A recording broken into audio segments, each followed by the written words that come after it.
ওয়ালাইকুম আসসালাম রহমতুল্লাহি ওয়া বারাকাতুহু। আমি যতটুকু জানি একটা বিষয় সম্পর্কে আপনাদের সাথে আমি আলোচনা করতেছি। সেটা হলো না, মিসওয়াক করা সুন্নত। মিসওয়াক করা সুন্নত, এমনকি মিসওয়াক করার অনেক ফজিলত। আর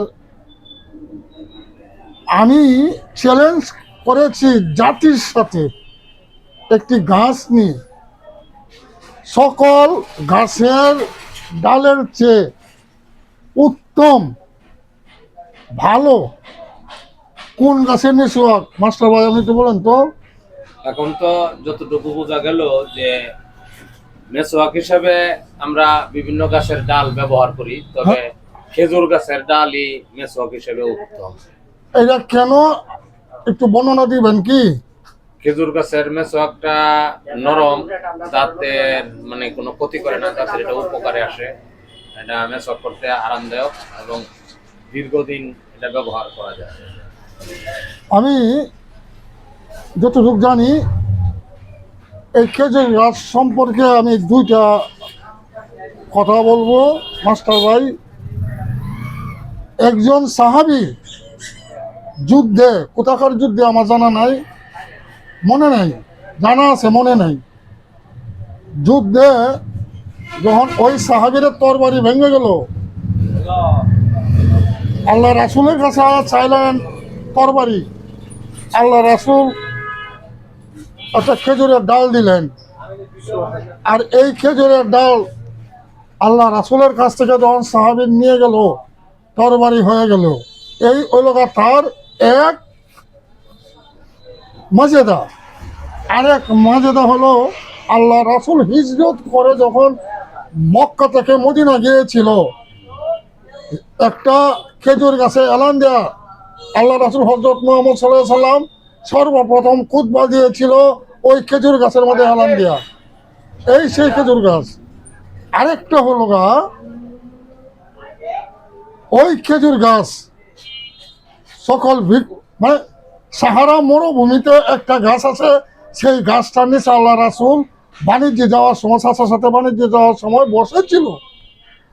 আর ওই সাহারা মরুভূমির মধ্যে যে সেই গাছটা ছিল মৃত, আর এই গাছটার নিচে যখন বসছিল, আল্লাহ রাসূল সাল্লাল্লাহু আলাইহি সাল্লামের বসার বরকতে এই গাছটা জিন্দা হয়ে গেছে।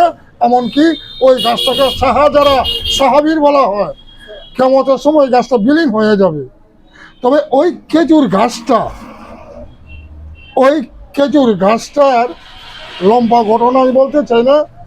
ওই খেজুর গাছটা আল্লাহ রাসূল হযরত মুহাম্মদ সাল্লাল্লাহু আলাইহি সাল্লামকে যে জান্নাতে দেওয়া হবে, আল্লাহ রাসূল যে রুমে থাকবে, আল্লাহ রাসূলের শিয়রের পাশে এই খেজুর গাছটা জিন্দা দাঁড়িয়ে থাকবে। আর এই খেজুরের মিসওয়াক অত্যন্ত ফজিলত, এমনকি খেজুরের মিসওয়াক অনেক দামি, ওই বৃক্ষরা অনেক দামি হিসাবে আমরা সবাই খেজুরের মিসওয়াক ব্যবহার করতে পারি। তাই করতে পারি না? জি পারি। করতে পারি না? পারি। তবে আমি বলবো যে সকল গাছের মিসওয়াকের চেয়ে উত্তম মিসওয়াক হলো খেজুরের মিসওয়াক। আমি জাতির কাছে আমি বলতে চাই,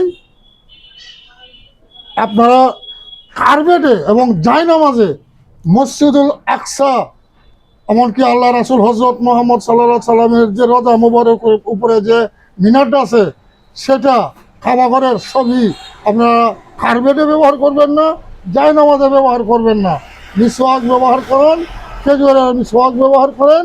অনেক ফজিলত ওই গাছটার বর্ণনা আমি যতটুকু জানি দিয়েছি।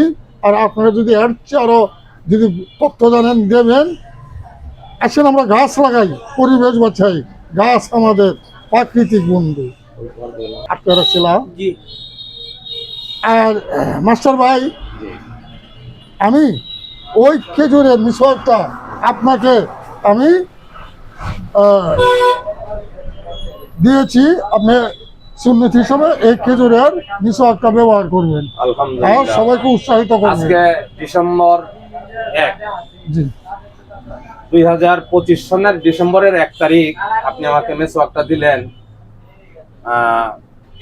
কবিরাজ বৃক্ষপ্রেমিক আব্দুল হামিদ ভাই, দেখি মেসওয়াকটা ব্যবহার করে আমার কি সুবিধা, যদি উপকার পাই তাহলে পরবর্তীতে অবশ্যই আমি জানাবো। আপনাকে ধন্যবাদ, ধন্যবাদ, ওই একটা ধন্যবাদ। একটি উপহার। একটি ভিক্ষকে আপনি সম্মান দিয়ে যে আমার মিসওয়াকটা যে আপনি গ্রহণ করলেন, আপনাকে অসংখ্য ধন্যবাদ। আসুন আমরা সবাই আমরা খেজুর এই গাছ লাগাই। খেজুর গাছ লাগাই খেজুরের মেসওয়াক ব্যবহার করি। আর খেজুরের মিসওয়াক ব্যবহার করি। আর আপনার বাড়ির আঙ্গিনায় একটা খেজুর গাছ থাকা মানে আবার এটা একটা বিরাট ফজিলত। এই ফজিলত আমি আর ক্ষুদ্র জ্ঞানে ব্যাখ্যা দেওয়া সম্ভব না।